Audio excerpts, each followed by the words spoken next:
Ashamaa harka fuunee kabajamtoonni fi hordoftoonni maatii mastuutuuf taatan hundi keessanuu kan biyya keessa jirtanis kan biyya hambaa keessa jirtanis nageenyi haraarrii waaqayyoo isiniif haa baay'atu jechaa jirtu ani jira galata waaqayyoo isiniin jira akkasumas bakka nagaa fayyaa taatanii warroonni viidiyoo kee laayikii sheerii koomentii gochaa jirtan hundi keessanuyyuu galatoomaa eebbifamaa isiniin jechuu jaaladha.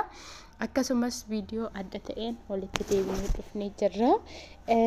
Akkasumas obboleettii kiyya tokko hiriyyuma kooti jechuudha.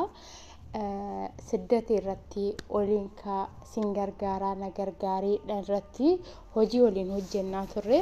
Osuma hojii waliin hojjennu sa'aatiin ani qabutti si gargaaraa sa'aatii isheen qabdutti immoo na gargaaraa jechuudha waliin turre jechuudha.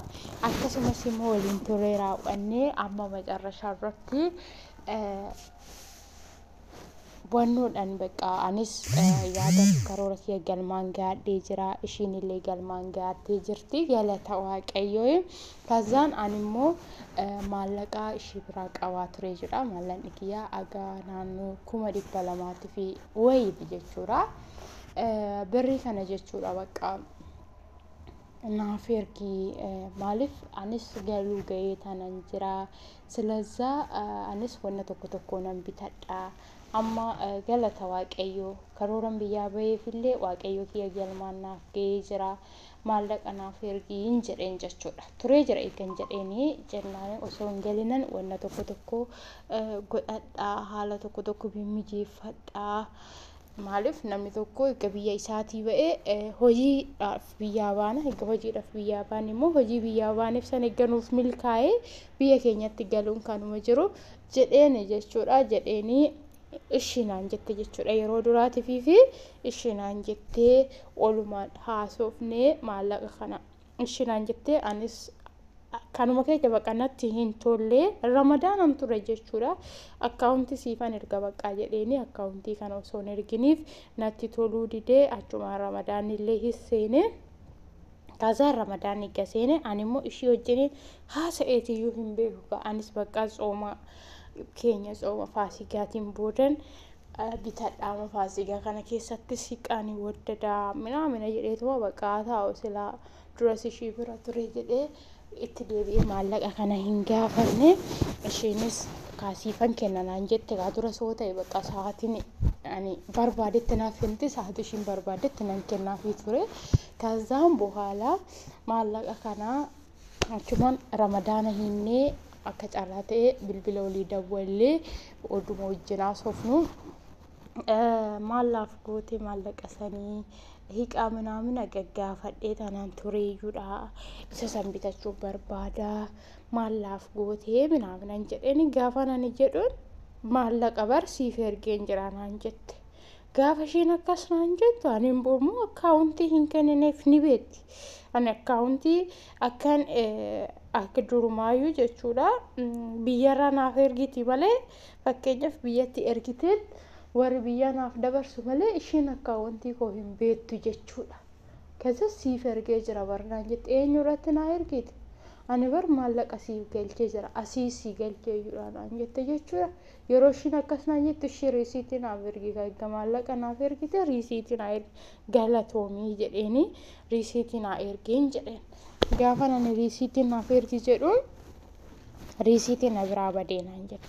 Riisiitii malee akkamittaan beekaree maallaqaatiin naaf ergite namni tokko immoo gizee har'aa waan tokko gaafa goote dirqama waraqaa si barbaachisa jechuudha. Kazaan eecharii eega naaf ergite riisiitii malee akkamiin gochuu danda'a. Hayi bara akkanatti ergee tanan jira naan jette gaafa isheen naan jettu dammoo abbaa manaa keetti irratti siif ergeen jira. Gaafa inni isa gaafadhu dammoo ani inni immoo araani birrii wayitiyyuu narratti hin galle.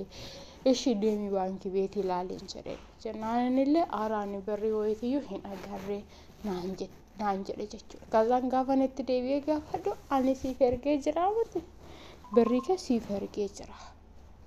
Naan hin jette sababa sanitti dhugaa ol finnee beeku bakka baay'ee natti dhaga'ame maaliif sa'aatii ishii rakkattetti osoo ishii bira dhaabbadhee ishii gargaaru dhugaa natti dhaga'ame jechuudha. Maaliif anis taanan sa'aatii ishee rakkatetti bira dhaabbadhee sa'aatii isheen na gargaari naan jette tosoon godhuu fi odoon ishee bira dhaabbadhee jiru har'a dammoo sa'aatii isheen dhimma fedha ishee galmaan gaattee jettee sa'aatiin ani immoo maallaqa konaaf deebisu jedhuunitti ani bar maallaqa keessiif ergen jira yoo siin jedhu namni tokko hagama ganamatti dhaga'amu laala anis akka nama kamiitiyyuu hojjedhee of jijjiiruuf baatii kiyya jijjiiruufan biyya kootii ba'e maaliif taa'u fooqin taphachuu fi maxxanuqa mataana dhukkubaa jira wanta akkanaan narratti yaaddee hiriyaan tooyii dhugaa rabbi gisee ammaa hiriyaa amanuun baay'ee tokko ulfaatadha.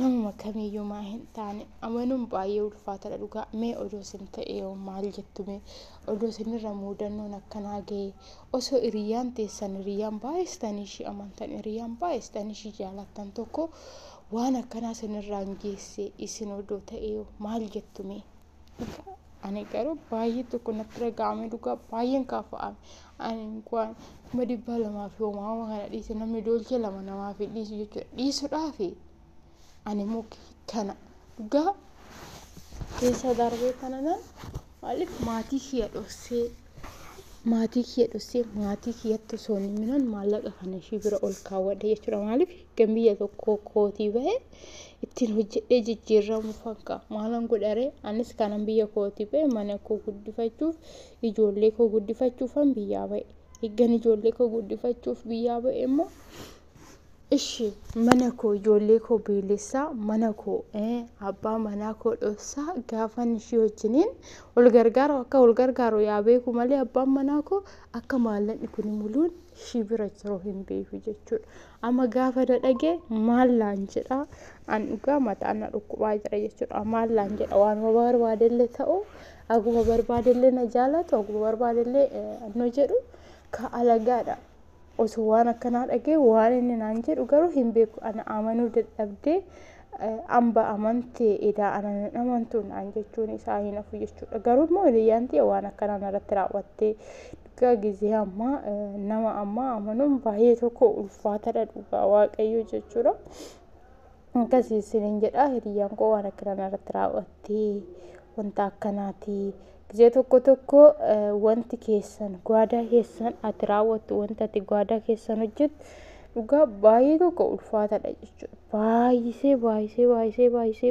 baay'ee tokko ulfaatadha mataa nama dhukkubsaa garuu immoo hiriyaan tokko karaa irratti raawwattee amma wanumaan godhu waanumaan jedhu waanan dubbadhu iyyuu hin beeku ani immoo dhaqee abbaa manaa kootiin birrii sirratti galee jira jedheen hin jiru akkuma ani bakka ishi jedhee of biraa isin geelchine dammoo ani maallaqan qabu hundaayyuu erga dhiqaattiinan hojjechaa jira akkuma dura isiniin jedhe jechuudha amma uga waan hin jedhuun hin beeku obboleettii koo yoo viidiyoo kana dhageesse amma dammoo waan nagoote beektu bilbila narratti hiite jechuudha bilbila ani irratti dawwaluu hin danda'u gaafa ishiin achi asnaa dawwalte malee ani irratti dawwaluu hin danda'u iimoo hidhatte jechuudha ani immoo iimoodhaan malee karaa biraatiin ol hin beennu qaaman ol beenna malee karoota biraatiin wasaabbii miseenjera feesbuukii biraatiin akkasitti ol hin beennu jechuudha garuu iimoo tokkicha lakkoofsa olii qabna iimoo narratti hidhattee sababa saniif yoo amma mataan na dhukkubaa jira waan anan godhu iyyuu hin beeku isinii jechuu jaaladha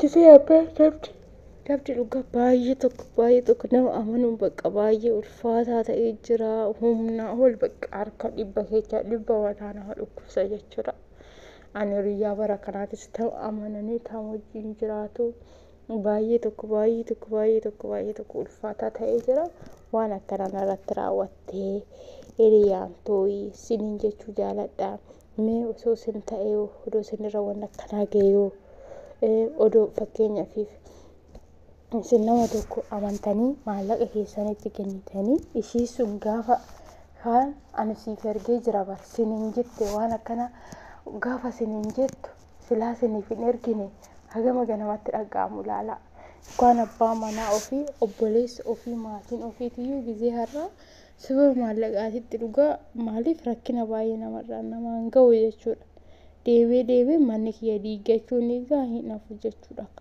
ani garuu obboleettii kootii ishiin sana malee maal qabdi anis ishii malee maalan qaban ulachuu ol malee maal qabna jedhee tanan jechuudhaan kananan gwaadaa koo itti himadhee gwaadaa kiyya itti kenne jechuudha.